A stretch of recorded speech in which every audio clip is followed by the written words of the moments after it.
Eu queria tentar entender o hinduísmo, né? Uhum. A gente falou um pouco do budismo, o hinduísmo, como que ele nasce, como que... Tá. Então a gente tem duas grandes narrativas, né? A histórica e a religiosa. Tá. Os hindus vão dizer, nós sempre estivemos aqui desde sempre, os Vedas têm 10 mil anos. Vedas o que são? Eu já explico. Os Vedas são os 4 textos sagrados do hinduísmo.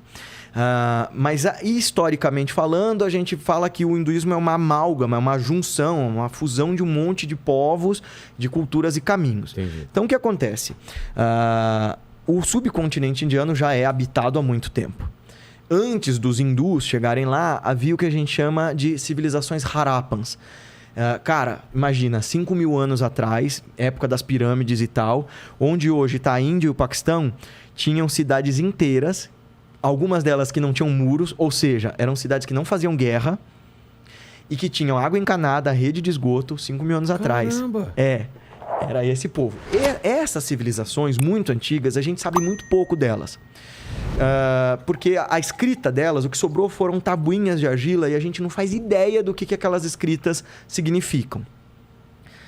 E, no entanto, você tem nessas tabuinhas algumas figuras que parecem pessoas meditando, sabe? Se você forçar a imaginação, uma delas é um homem sentado em posição de lótus, assim, e vários animais em volta com 3 chifres. Então, há quem diga, isso aqui já é um culto a Shiva, um dos deuses hindus, o deus do yoga, o deus da dissolução, o deus da consciência, num tempo muito antigo. A gente não sabe. Tem professor de yoga charlatão aí, dizendo que ensina o yoga dessa civilização. Não tem como. Nós estamos falando de 6 mil anos, 5 mil anos, 4 mil anos atrás. Mas o que acontece?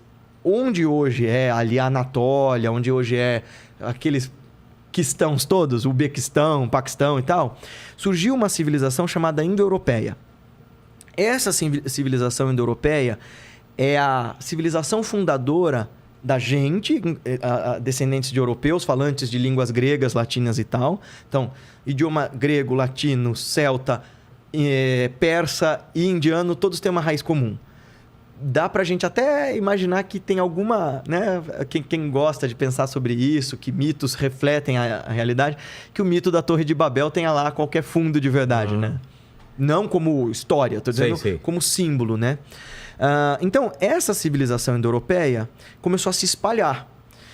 E a parte dessa civilização que foi para o leste, povoou onde hoje é a Pérsia, né? Que foi a Babilônia, a Suméria e tal, e foi entrando ali no subcontinente indiano.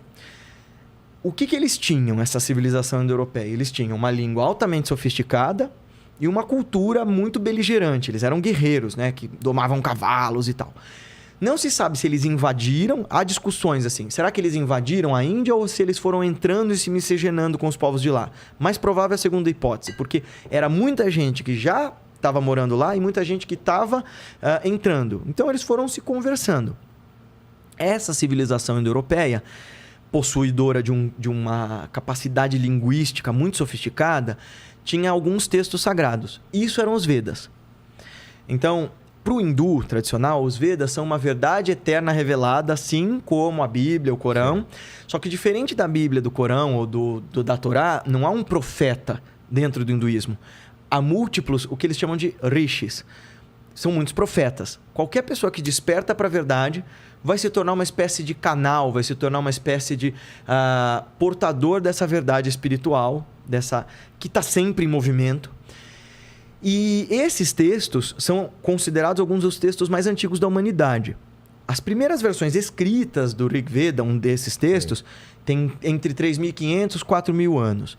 Mas a gente sabe que eles são bem mais velhos porque esses eram textos decorados de pai para filho e passados por tradição oral. Isso é uma das outras coisas que a gente estava conversando antes de eu entrar, e eu e o Lene, que os indianos mandam muito bem em tecnologia e tal, porque até hoje eles têm esse hábito de memorizar as coisas com muita profundidade. Cara, eles decoram textos do tamanho desses livros desde criança. Nossa, guardam livros na cabeça. Isso. Muito antes dos Vedas serem escritos, eles eram guardados E passados de pai para filho. verbalmente. E tinha Caramba. jeito. É muito legal, porque eles tinham um jeito, métrica de recitar. Então, tem uns vídeos, você vê o pai ensinando o filho, que tem gestos de mão, gestos de cabeça. Aí parece que ele tá dirigindo um carro e trocando a marcha, assim, com a cabeça do filhinho. I. Então, porque todos esses gestos vão ajudando a gente a trabalhar a memória. Parênteses.